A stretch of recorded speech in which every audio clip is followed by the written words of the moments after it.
Mena-Watch, der Talk. Eddo Verdoner, you are the National Coordinator for Combating Anti-Semitism, and you are advising the Minister of Justice and Security in the Netherlands on tackling anti-Semitism. You attended at the European Conference on Anti-Semitism in May 2022 in Vienna, Austria. Before, Austria developed national strategy against anti-Semitism in 2021. How did the Netherlands develop measure points to fight anti-Semitism? Yes.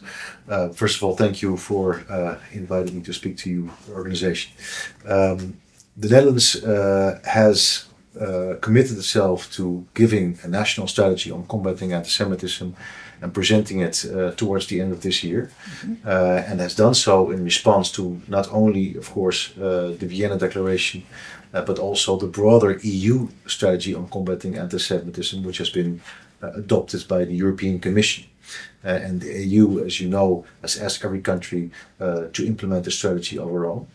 And we in the Netherlands, as coordinator, my office has sent a working plan to the Dutch Parliament in October 22, outlining the Dutch priorities, to our minds, of combating anti-Semitism, which deals with the legal part of combating anti-Semitism, to identify, monitor, prosecute and punish, which identify the educational part of anti-Semitism, to teach about anti-Semitism and the Jewish life, but also the prevention side in the sports arena. And thirdly, to remember what happened in the past and to make sure that we also support current Jewish life. Because if you don't support that Jewish life, then fighting anti-Semitism does not really have a goal. You must also make sure that the current Jewish community is able to grow to fruition, to have a safe space to be Jewish, and that this is responsible for us as citizens in the European Union. Yeah, the modern riots, the actual riots, are showing that people do not have really an idea about Jewish life at the moment.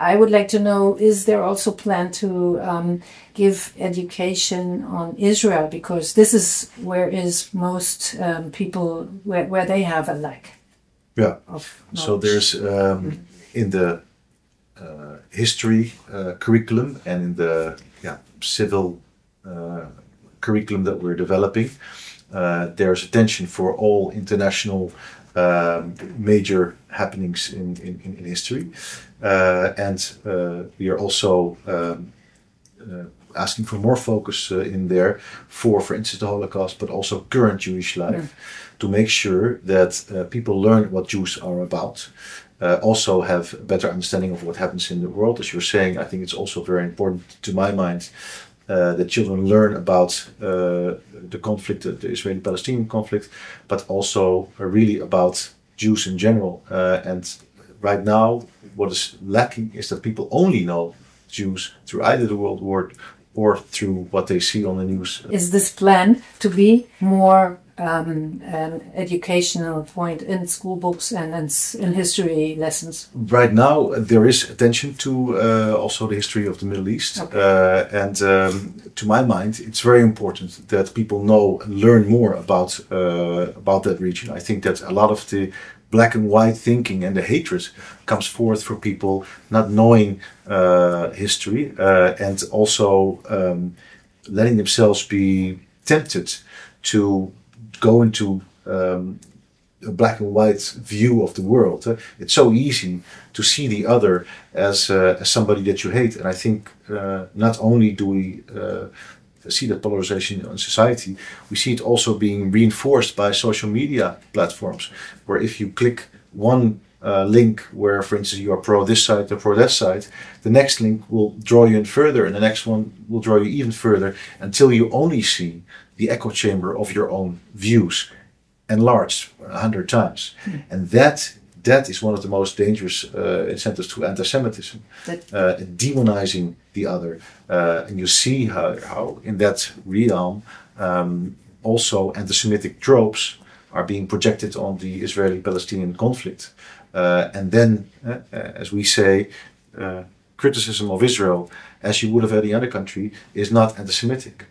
But if you have an anti-Semitic trope and you project that on the Israeli-Palestinian conflict, it is still an anti-Semitic trope. We must be very, very careful in identifying that and naming it and calling it.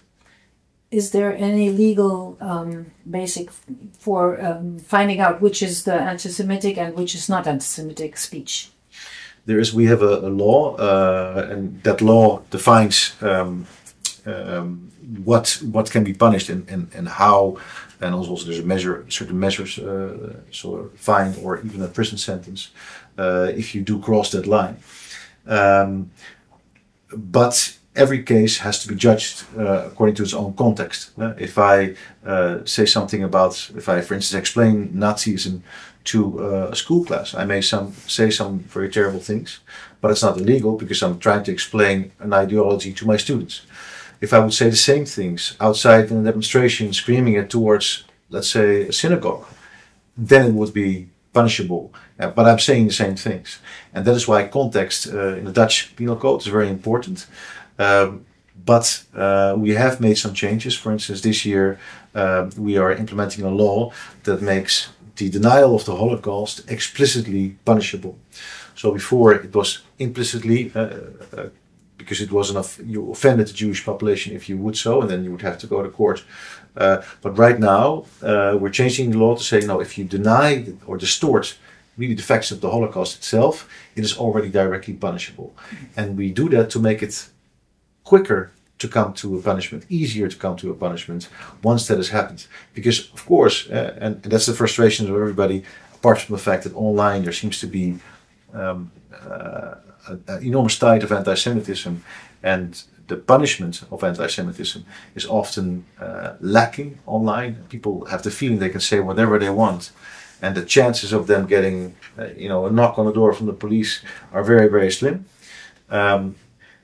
But we need to make sure that that online environment is brought into line with the offline environment. It cannot be that you can say something online which you cannot say offline. The laws are the same. And we are forgetting, of course, 10 years ago you could say, well, it's only online, somebody's just writing it behind a keyboard, it doesn't matter. But we're seeing more and more that today online life transfers to offline. They're more and more intertwined. And if you look at the numbers from the Dutch public prosecutor, they're shocking. We see that in 2021, 31% of all the specific discrimination facts, all discrimination, if it's racism, homophobia, all the discrimination facts, 31% was anti-Semitism, almost a third. In 22, it was 39% of the specific discrimination facts. In 23, it was 48%.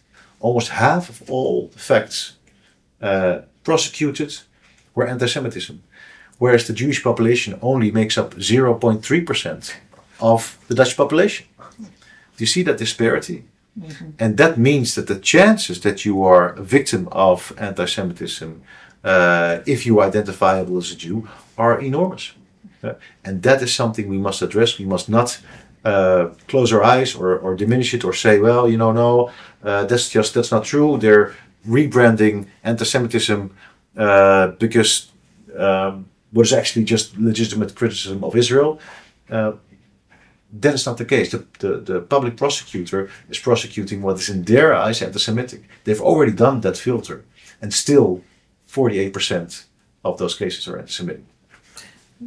When you talk about these problems, this is the problem with fighting anti-Semitism. But as a person in the Dutch government, what problems are you facing with this subject? Well, what we see is that, of course, anti-Semitism in a public sphere is often renounced. Mm. But when you go further, the specific policies and concrete measures that need to be taken were for a long time left aside, because a generic approach was always favored, and people always thought, well, we hear it, but it's not that serious. The consequences are not that serious. But we've seen now, since October 7th, what's happening in our classrooms, what's happening in workplaces and sports arenas. people are more and more getting the feeling that they're unsafe to be who they are. They're hiding. Kids are hiding that they're Jewish in the class. But the question is, the parliament, your colleagues, are they supporting your efforts, or is there a little resistance in the Dutch government? So I'm a civil servant. My colleagues in parliament, you mean the political side of the... Yes. Yeah. So there is support for measures, but we need to make sure that that support translates to concrete measures. So, of course, we all see that there's a danger, and almost all people in the Netherlands, of course, agree that anti-Semitism must not take place. But then starts the bickering. Okay, then what are exactly the numbers, and what exactly do you want to do, and is that possible? And we have made concrete suggestions for that, and we urge to now say, look at them, make sure they're implemented, and we're getting along, but we're not there yet. Anti-Semitism comes from different sides. So it can come from extreme left, it can come from extreme right, it can come from religious anti-Semitism, be it Christian, be it Islamic. And we have to make sure that where we see it, we name it, we call it. And that is often something that people are afraid to do, because they say, well, if you say there's a problem in this or that community, that creates stigma. But we should be careful, of course, to make sure that you do not create that stigma. That you do not say all people from this or that side are anti-Semitic, because that's not the case. But when you do see that it occurs somewhere, you must identify it. You must make sure that you act upon it. Okay, thank you. Pleasure.